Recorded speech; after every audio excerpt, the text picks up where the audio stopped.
আজকে চিকেন পকোড়া বানাইতে বা? হ্যাঁ বানাবো। তো চলো বানাও। এই যে মাংসটা ধুয়ে নিয়েছি, সলিড মাংসটা। এখন এতে সব মশলা টশলা দিয়ে বানাবো। এই যে দিয়ে দিলাম এর মধ্যে আদা, রসুন, পেঁয়াজ, কাঁচা লঙ্কা বাটা। দিয়ে দিলাম ধনে গুঁড়ো, দিয়ে দিলাম লঙ্কার গুঁড়ো, দিয়ে দিলাম একটু হলুদের গুঁড়ো পরিমাণ, দিয়ে দিলাম পরিমাণ মতো লবণ। করে মাখিয়ে নেব।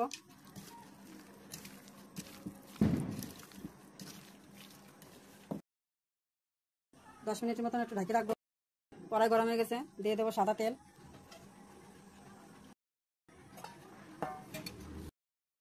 এখন এক এক করে দিয়ে দেবো।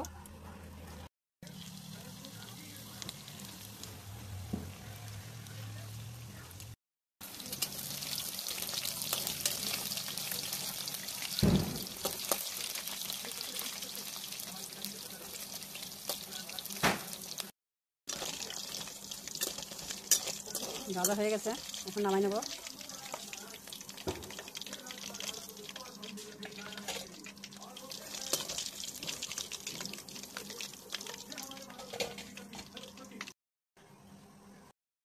এই যে এখন চিকেন পকোড়া খাবে, মানে তোরা আয়, সবাই খাই না এসে।